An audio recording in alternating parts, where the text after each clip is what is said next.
Bismillahirrahmanirrahim. Assalamualaikum warahmatullahi wabarakatuh. Alhamdulillah,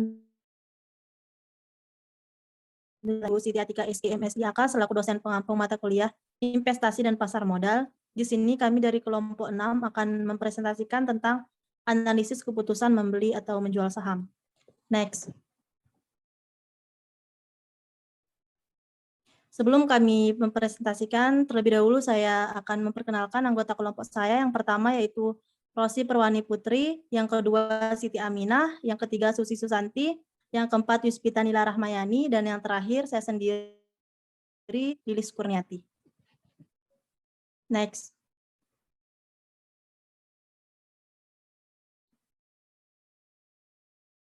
Oke, baik, langsung di sini saya akan membacakan tentang pengertian dari membeli saham. Keputusan membeli saham adalah keputusan yang sangat menentukan apakah kita bisa mendapatkan profit trading yang kita jalankan atau justru sebaliknya. Hal ini karena profit bisa kita dapatkan apabila kita membeli saham-sahamnya yang bagus dan potensial. Keputusan membeli saham juga merupakan keputusan untuk memutuskan komposisi portofolio saham kita. Apakah artinya saham kita akan diisi oleh saham-saham berkualitas atau tidak. Membeli saham juga lepas dari manajemen modal trading, membeli saham bisa dilakukan dengan membeli saham dengan semua modal trading, membeli sedikit atau bertahap, membeli sebagian dulu juga. Selanjutnya di sini akan dilanjutkan oleh Saudari Susi Susanti, kepadanya dipersilahkan. Baik, sebelumnya terima kasih kepada moderator. Jadi di sini saya akan melanjutkan menjelaskan materi selanjutnya. Jadi ketika kita memutuskan untuk membeli saham, kita harus mempertimbangkan hal-hal berikut. Yang pertama, saham apa yang mau dibeli.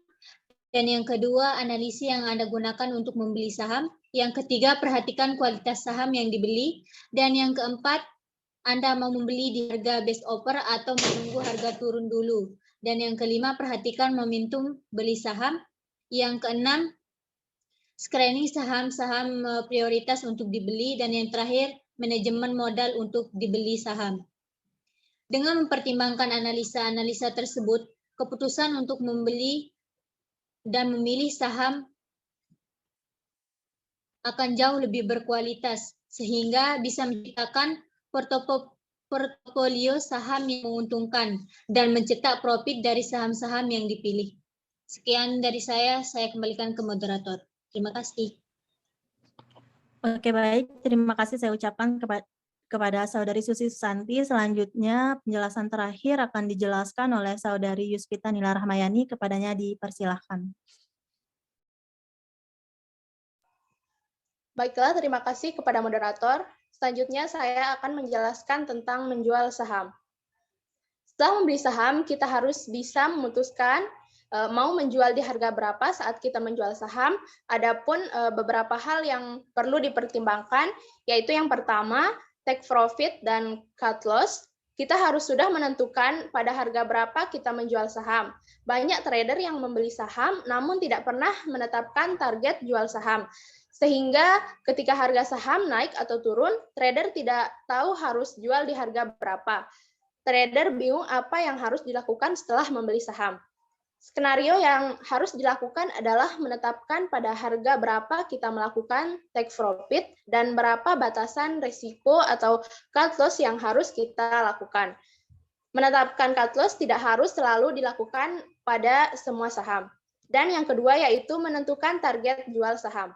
Menentukan target jual saham biasa dilakukan dengan beberapa cara, yaitu menentukan titik resisten terdekat, resisten krusial, atau menggunakan bantuan indikator moving average atau MA.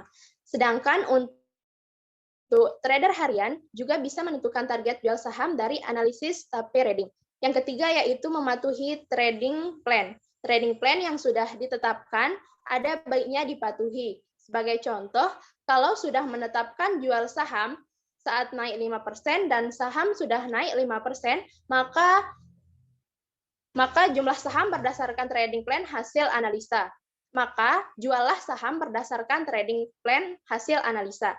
Jangan berharap atau terus menaikkan target jual, karena hal ini berarti memasuki fase greedy seorang trader. Banyak trader yang sudah untung tapi karena terus mengharapkan sahamnya naik, justru sebaliknya. Saham yang seharusnya bisa untung akhirnya turun lagi di bawah harga belinya. Dan yang terakhir yaitu modifikasi target jual saham. Kita juga boleh merubah target jual saham, namun dengan catatan merubah target atas dasar analisa dan pertimbangan yang matang. Bukan menaik turunkan target take profit karena ikut-ikutan trader atau karena panic selling.